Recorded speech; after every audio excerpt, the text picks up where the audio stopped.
श्रुतिस्मृतिपुराणानाम् आलयं करुणालयं नमामि भगवत्पादशंकरं लोकशंकरं।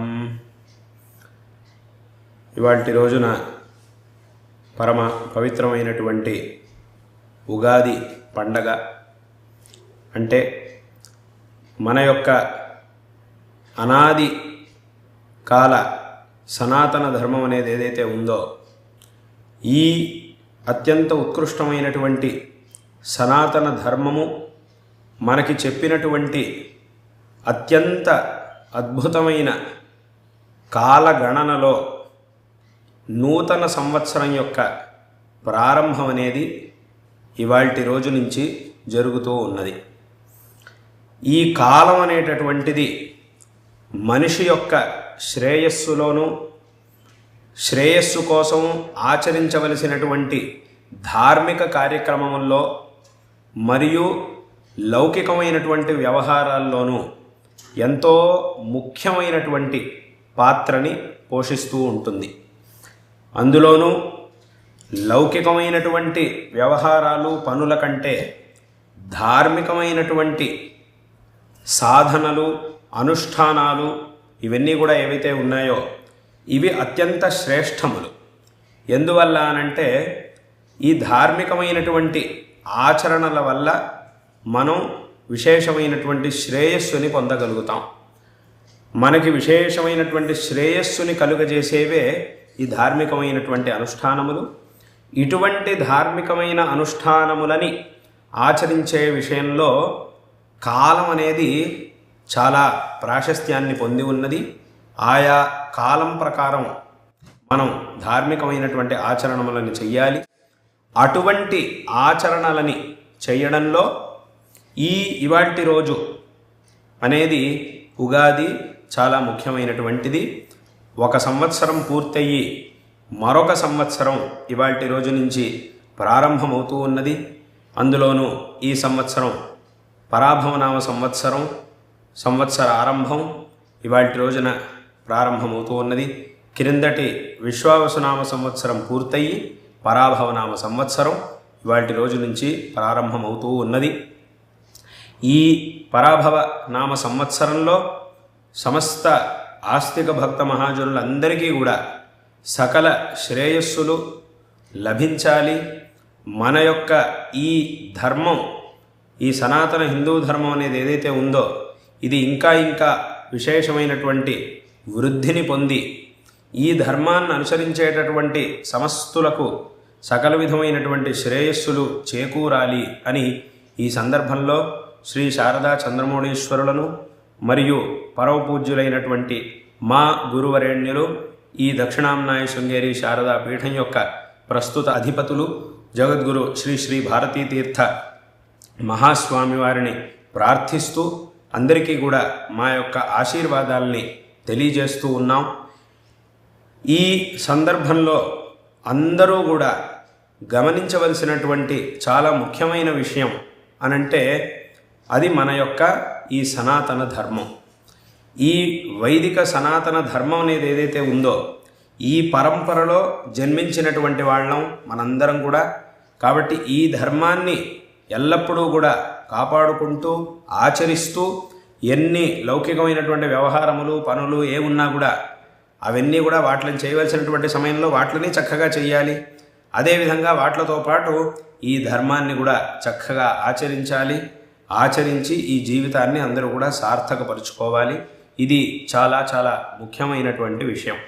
ఎందుకు అనంటే మన యొక్క శ్రేయస్సుకి కారణమైనటువంటిది ఏమిటి అనంటే ధర్మం. మన యొక్క దుఃఖాలకి కారణమైనటువంటిది ఏమిటి అనంటే అధర్మం. ఈ లోకంలో ఎన్ని మార్పులు వచ్చినా ఎంత ఆధునికత అనేది పెరిగినా కూడా దుఃఖం మాత్రం ఏమీ తగ్గలేదు. దుఃఖం అనేది వాటికి కూడా అలాగే ఉంది. ఒక రకంగా ఈ సౌకర్యాల వల్ల ఆధునికత వల్ల ఒక విధమైనటువంటి దుఃఖం తగ్గినా కూడా మళ్ళీ ఇంకొక వైపు నుంచి దుఃఖం అనేది వస్తూనే ఉన్నది. ఎందుకు ఇలాగా?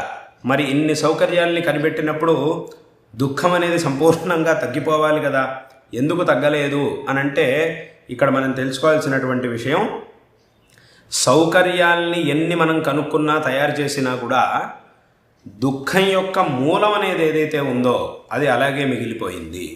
ఎప్పటి వరకు ఆ దుఃఖం యొక్క మూలం అనేది ఉంటుందో అప్పటి వరకు ఎన్ని సౌకర్యాలున్నా, ఎన్ని ఐశ్వర్యాలు, అధికారాలు ఎన్ని పెరిగినా కూడా, ఎంత ఇప్పుడున్నటువంటి ఆధునికత కంటే ఇంకో 100 రెట్లు ఆధునికత పెరిగినా కూడా ఆ దుఃఖం యొక్క మూలం అనేది గనక అలాగే ఉంది అని అంటే దుఃఖాన్ని ఎవ్వరూ కూడా ఆపలేరు. ఈ ఏ విధమైనటువంటి సౌకర్యాలు లేనటువంటి కాలంలో కూడా ఎంతో సుఖంగా బతికినటువంటి వాళ్ళు చాలామంది ఉండేవారు. ఇక్కడ మనం తెలుసుకోవాల్సినటువంటి విషయం ఏమిటంటే, అదేమిటండి ఇన్ని సౌకర్యాలు ఉండడం వల్ల మనకి సుఖం లభిస్తోంది కదా, ఈ సౌకర్యాలు ఏవి కూడా లేనప్పుడు మరి ఎలా సుఖంగా ఉండేవారు అని మనకు ఒక ప్రశ్న వస్తుంది. కానీ ఇక్కడ మనం తెలుసుకోవాల్సినటువంటి విషయం ఏమిటంటే, సుఖానికి మూలం సౌకర్యం కాదు, సౌకర్యాలు కావు. సౌకర్యాల కంటే కూడా ఇంకా ముఖ్యమైనటువంటిది ఒకటి ఉంది, అదే ధర్మం.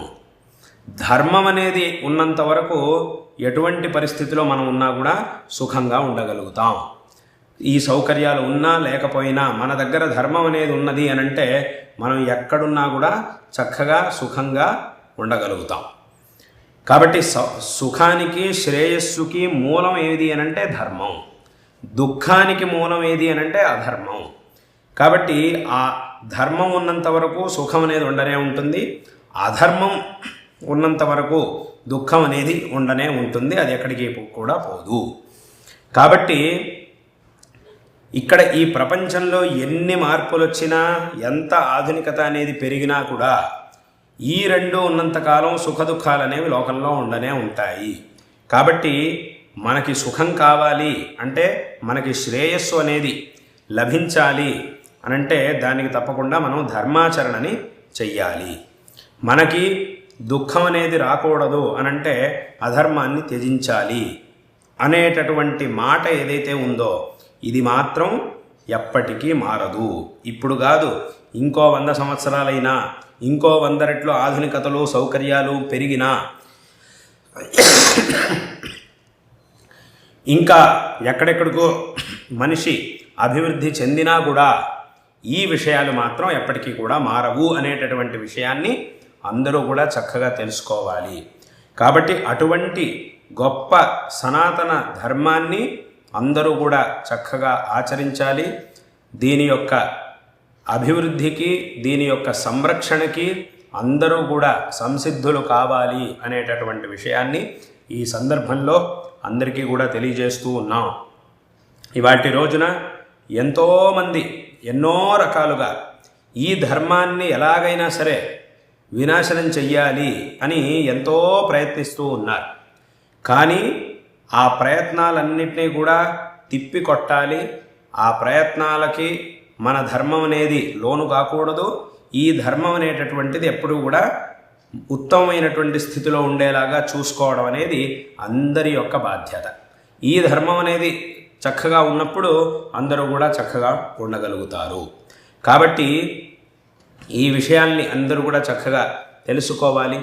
భగవంతుడు దశావతారాల్ని ఎత్తాడు అనేటటువంటి విషయం అందరికీ కూడా తెలిసినటువంటిదే.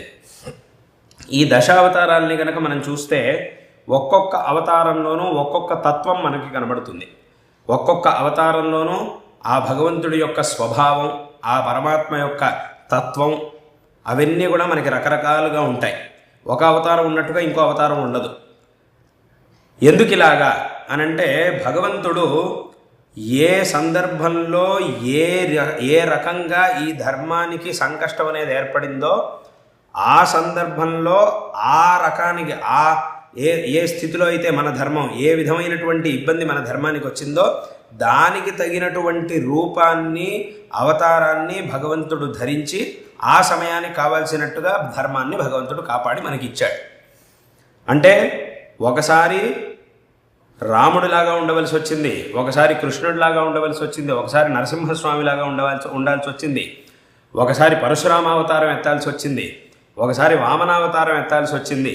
ఇలా రకరకాల అవతారాల ద్వారా ఆ పరమాత్మ ఎప్పుడు ధర్మానికి ఏ విధమైనటువంటి ఇబ్బంది వచ్చినా కూడా దానికి తగినట్టుగా మనల్ని మనం మార్చుకొని ఆ ధర్మాన్ని కాపాడుకోవాలి, ఎట్టి పరిస్థితుల్లోనూ ఆ ధర్మాన్ని మనం కాపాడుకోవాలి అనేటటువంటి విషయాన్ని భగవంతుడు మనకి తెలియజేస్తూ ఉన్నాడు.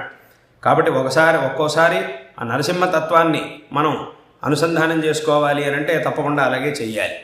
ఒకసారి వామనావతారంలాగా మనం చేయాల్సి వచ్చిందంటే అలాగా చెయ్యాలి. ఒకసారి రామావతారంలాగా, ఒకసారి కృష్ణావతారంలాగా, ఇలా ఏ విధంగానైనా మనం చూసుకొని ఆ ధర్మాన్ని కాపాడుకోవాలి అనేటటువంటి విషయాన్ని పరమాత్మ తన యొక్క అవతారాల ద్వారా మనకి ఎప్పుడో తెలియజేశాడు. కాబట్టి ఇప్పుడున్నటువంటి పరిస్థితుల్లో అందరూ కూడా ఆ భగవంతుడు చూపించినటువంటి మార్గాన్ని అనుసరించి ఎక్కడ ఏ విధమైనటువంటి తత్వంతో మన ధర్మాన్ని మనం కాపాడుకోవాల్సి వస్తుందో అక్కడ ఆ రకంగా మనం దీన్ని కాపాడుకోవాలి అనేటటువంటి విషయాన్ని అందరూ కూడా చక్కగా తెలుసుకోవాలి. ఎందుకంటే ఇప్పటి కాలంలో అప్పుడైతే భగవంతుడు ఒకసారి నరసింహావతారం ఎత్తాడు, ఒకసారి రామావతారం, ఒకసారి కృష్ణావతారం, ఒకసారి పరశురామావతారం. కానీ ఇప్పుడు మనం చూస్తున్నటువంటి పరిస్థితుల్లో ఒకే సందర్భంలోనే ఈ 10 అవతారాల యొక్క తత్వాలు కావాల్సి వస్తుందేమో అని అనిపిస్తూ ఉన్నది. అంటే ఒక చోట నరసింహతత్వం కావాలి, ఒక చోట అదే సందర్భంలో ఇంకొక చోట శ్రీరాముడి తత్వం కావాలి. శ్రీరాముడి తత్వం అనేది ఎంత గొప్పది, దాని గురించి ఒక చిన్న ఉదాహరణ చెప్పాలి అని అంటే, రాముడు రావణాసురుణ్ణి వధించడానికని వెళ్ళాడు. కానీ ఆ రావణాసురుడి యొక్క సహోదరుడైనటువంటి విభీషణుడిలో ఉన్నటువంటి మంచితనాన్ని గుర్తించి ఆశ్రయం కూడా ఇచ్చాడు. అంటే రావణాసురుడు చేసినటువంటి తప్పుకి శిక్షని ఇచ్చాడు. అదే రావణాసురుడికి తోడపుట్టినటువంటి వాడైన విభీషణుడిలో ఉన్న మంచితనాన్ని గుర్తించి ఆ విభీషణుడికి ఆశ్రయాన్ని కూడా ఇచ్చాడు. అంటే రెండింటినీ కూడా శ్రీరామచంద్రుడు అక్కడ చేసిందని మనం చూడొచ్చు. చేసినటువంటి ఎవరు తప్పు చేశారో వాడికి తగినటువంటి శిక్షని ఇచ్చాడు, ఎవరు మంచివాడో వాడిని గుర్తించి. అదేమిటి, విభీషణుడు రావణాసురుడి తమ్ముడు కదా, తన శత్రువు యొక్క పక్షంలో ఉన్నాడు కదా, కాబట్టి వాడికి ఎలా అతడికి ఆ విభీషణుడికి ఎలా ఆశ్రయం ఇచ్చేది అనేటటువంటి మాటని రాముడు ఆలోచించలేదు. ఆ రావణాసురుడు సహోదరుడు అయినప్పటికీ మంచివాడు కాబట్టి తప్పకుండా అతన్ని రక్షించాలి, ఆశ్రయం ఇవ్వాలి అనేటువంటి ఉద్దేశంతో ఆశ్రయాన్ని ఇచ్చాడు. ఇలా ఎన్నో గొప్ప విషయాల్ని ఆ అవతారాలు మనకి తెలియజేస్తూ ఉన్నాయి. నరసింహస్వామి అవతారంలోకి వచ్చేటప్పటికీ ఇంకక్కడ మాటలకు అవకాశం లేదు. నరసింహస్వామి హిరణ్యకశిపుడితో మాట్లాడలేదు, సంభాషించలేదు, ఏం చెయ్యాలో అది చేశాడు. ఈ విధంగా ఆ ఒక్కొక్క అవతారం ఎన్నో గొప్ప విషయాల్ని మనకి తెలియజేస్తూ ఉన్నది.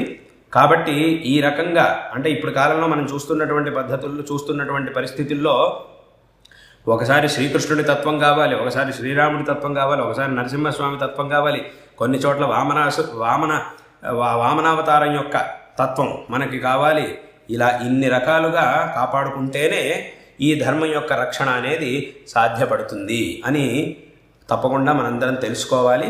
కాబట్టి దానికి తగినట్టుగా సర్వాత్మన అన్ని రకాలుగాను ఈ యొక్క ధర్మాన్ని ఇంకా బలిష్టం చేసి అందరూ కూడా చక్కగా దృఢంగా నిలబడి ఈ ధర్మం యొక్క గొప్పతనాన్ని చక్కగా తెలుసుకోవాలి, ఈ ధర్మాన్ని కాపాడుకోవాలి అనేటటువంటి విషయాన్ని ఈ సందర్భంలో అందరికీ కూడా తెలియజేస్తూ, ఈ నూతనమైనటువంటి సంవత్సరం ఏదైతే ఉన్నదో ఈ పరాభవనామ సంవత్సరం అనేది అందరికీ కూడా సకల శ్రేయఃప్రదంగా సర్వమంగళకరంగా ఉంటూ అందరికీ అన్ని రకాల శ్రేయస్సులని అందించాలి. అందరికీ కూడా ఉన్నటువంటి సంకష్టాలు, ఇబ్బందులు అన్నీ కూడా తొలగిపోయి విశేషమైనటువంటి శ్రేయస్సు అందరికీ లభించేలా ఈ సంవత్సర కాలం చక్కగా అందరికీ బాగుండాలి అనేటటువంటి ఆశీర్వాదాన్ని ఈ సందర్భంలో శారదా చంద్రమౌళీశ్వరులని మరియు మా గురువరేణ్యుల్ని ప్రార్థిస్తూ మీ అందరికీ కూడా అటువంటి ఆశీర్వాదాన్ని ఈ సందర్భంలో చేస్తూ ఉన్నాం.